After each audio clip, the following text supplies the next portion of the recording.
आज के तारीख में आप किसी से भी पूछोगे कि तुम फ्यूचर में करना क्या चाहते हो, तो उनमें से 50% लोग तो ये ज़रूर बोलेंगे कि मैं तो फ्यूचर में बिज़नेस करूँगा और ढेर सारा पैसा कमाऊँगा। जिसमें से कुछ लोग हिम्मत करके बिज़नेस करना स्टार्ट भी कर देते हैं, जो कि बहुत अच्छी बात है। पर होता क्या है, 10 में से 9 बिज़नेस 5 साल के अंदर ही बंद हो जाते हैं, और वो भी भारी लॉस के साथ।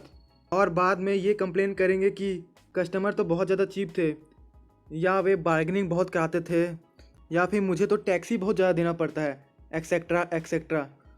तो मैं उनसे सिर्फ एक ही बात पूछूंगा कि तुमने बिज़नेस करना सीखा कहाँ से है। अब इसमें कुछ लोग ये बोलेंगे कि बिज़नेस में सीखना क्या है, धीरे धीरे काम करते करते सीख जाएंगे।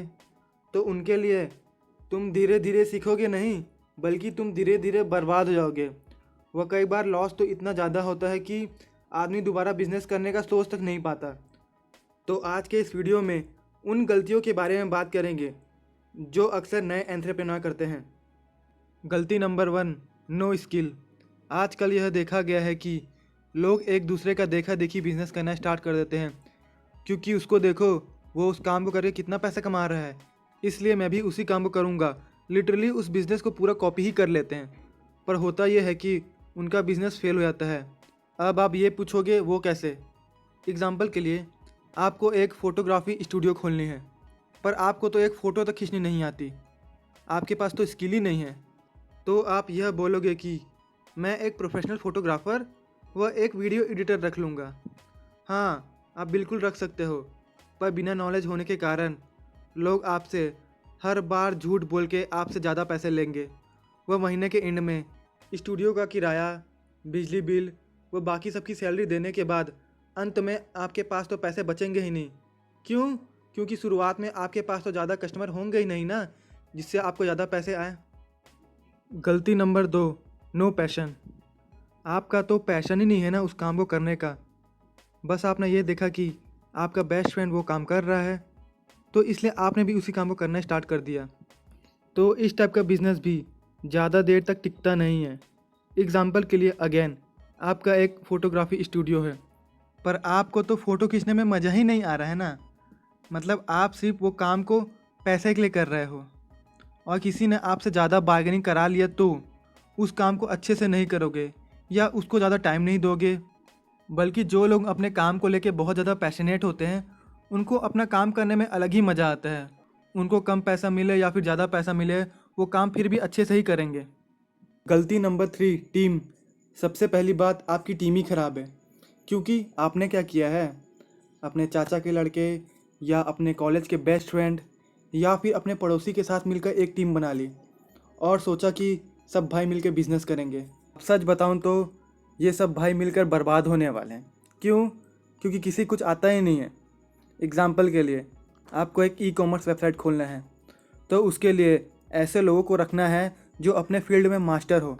जैसे एक बंदे को अच्छे से मार्केटिंग आना चाहिए, और दूसरे बंदे को प्रोडक्ट की क्वालिटी का ध्यान देना चाहिए ताकि उसकी क्वालिटी गिरे मत, और तीसरे बंदे को इनकम टैक्स व जीएसटी का नॉलेज होना चाहिए ताकि ज़्यादा टैक्स देना ना पड़े। टीम ऐसी हो कि एक दूसरे को कॉम्प्लीमेंट करें। गलती नंबर 4, बिजनेस मॉडल। आपका तो बिजनेस मॉडल ही ख़राब है। एग्जाम्पल के लिए, आपका कोई ई कॉमर्स वेबसाइट है, वो आपको आपके प्रोडक्ट का मैन्युफैक्चरिंग कॉस्ट 100 रुपये पड़ता है, तो आपने क्या किया, उस प्रोडक्ट को 10% प्रॉफिट के साथ 110 रुपये में बेच दिया। क्योंकि आपने क्या सोचा कि पहली शुरुआत में कम रेट रख कर मार्केट बना लेंगे अपना, क्योंकि दूसरी कंपनी भी तो यही करती है ना। तो मैं बता दूं कि जो दूसरी बड़ी कंपनियां होती है, उनके पास बहुत ज़्यादा फंड होता है जो तुम्हारे पास नहीं होता।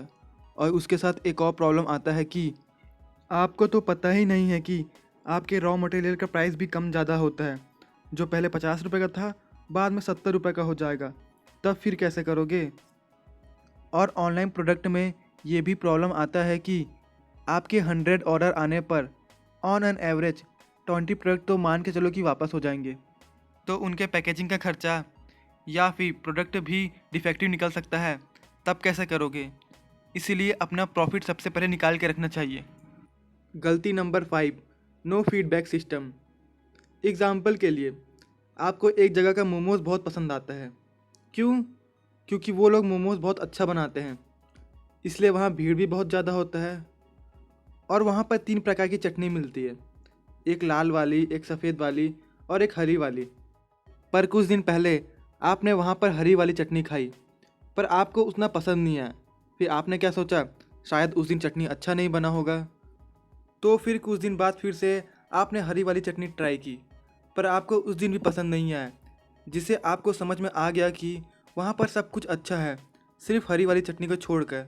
पर वहाँ पर ऐसा सिस्टम ही नहीं है कि आप वहाँ पर बता सके कि चटनी अच्छी नहीं है। अब इतनी भीड़ में आप थोड़ी ही ना चिल्ला के बोलोगे कि भाई तुम्हारी चटनी अच्छी नहीं है। आप क्या करोगे, आप वहाँ से चुपचाप उठ के चले जाओगे। और जिसने पहली बार में ही हरी चटनी खा ली तो उसके मन में तो यही रहेगा ना कि यहाँ सब खराब मिलता है। इसलिए आपने देखा ही होगा कि जो बड़ी कंपनियाँ होती है वे अपने कस्टमर को कॉल करके व अन्य किसी माध्यम से अपना फीडबैक लेते रहती हैं, ताकि वे अपने प्रोडक्ट को सुधार सकें।